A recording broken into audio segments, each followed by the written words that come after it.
अस्सलाम वालेकुम। 9th class, subject physics, unit number 7, properties of matter, topic Hooke's law. Hooke's law की statement क्या है? The strain produced in a body by the stress applied to it is directly proportional to the stress within the elastic limit of the body. First of all stress को discuss कर लेते हैं। Stress हमारे पास क्या है? Basically pressure, force per unit area.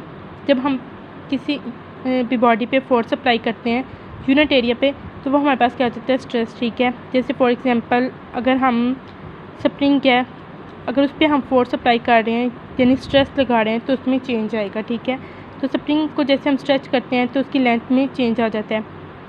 Spring को हम स्ट्रेच भी कर सकते हैं और कंप्रेस भी कर सकते हैं। अब जो चेंजिंग होती है स्प्रिंग में, उसकी लेंथ में, शेप में या वॉल्यूम में, वो हमारे पास क्या है? स्ट्रेन है। अब इसी के अकॉर्डिंग हुक्स लॉ है कि the strain produced in a body by the stress applied, कि जब हम स्ट्रेस अप्लाई करते हैं तो जो बॉडी में चेंज प्रोड्यूस होता है यानी स्ट्रेन प्रोड्यूस होता है, वो किसके डायरेक्टली प्रोपोर्शनल होता है? स्ट्रेस के। वो स्ट्रेस के डायरेक्टली प्रोपोर्शनल होता है with in the elastic limit of the body, body की इलास्टिक लिमिट के अंदर।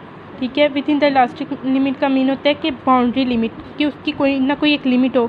अब जाहिर सी बात है, अगर जैसे रबर बैंड है, अगर हम उसे स्ट्रेच करेंगे उसकी लेंथ चेंज होगी, शेप चेंज होगी। ठीक है, तो अगर हम उसे बहुत ज़्यादा स्ट्रेच करेंगे तो वो क्या होगा? वो टूट जाएगी।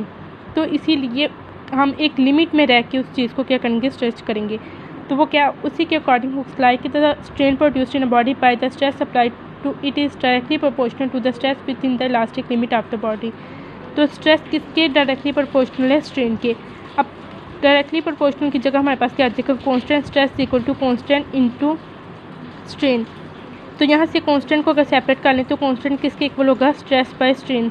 हुक्स लॉ जो है वो एप्लीकेबल होता है तमाम काइंड्स ऑफ डिफॉर्मेशन पे और मैटर्स की ऑल टाइप्स पे, मीन सॉलिड, लिक्विड, गैस पे, लेकिन विद इन इलास्टिक लिमिट में। अब फॉर एग्जांपल लेकिन हम उन चीज़ों पे हुक्स लॉ को एप्लीकेबल कर सकते हैं जो अगर हम उन पे कोई फोर्स अप्लाई करें या उनकी लेंथ या शेप, वॉल्यूम में चेंज करें तो वो वापस चेंज होने के बाद जब हम उसे छोड़ते हैं जैसे रबर बैंड को, तो वो अपनी ओरिजिनल शेप या लेंथ में वापस आ जाए। तो उन चीज़ों पे हुक्स लॉ अप्लाई होगा। अब जैसे स्टोन है, अगर हम उसे पत्थर को तोड़ देते हैं तो वो वापस ओरिजिनल शेप में नहीं आ सकता। तो ऐसी चीज़ों पर हुक्स लॉ अप्लाई नहीं हो सकता। अगर जब स्ट्रेस जो है वो लिमिट को क्रॉस कर जाए तो हम उसे क्या कहते हैं कि वो इलास्टिक लिमिट है। और अब तो क्या होता है कि बॉडी क्या है वो परमानेंटली डिफॉर्म हो जाती है और अनएबल हो जाती है अपनी ओरिजिनल स्टेट को रिस्टोर करने के लिए, जब हम उसमें से स्ट्रेस क्या करते हैं? रिमूव कर देते हैं।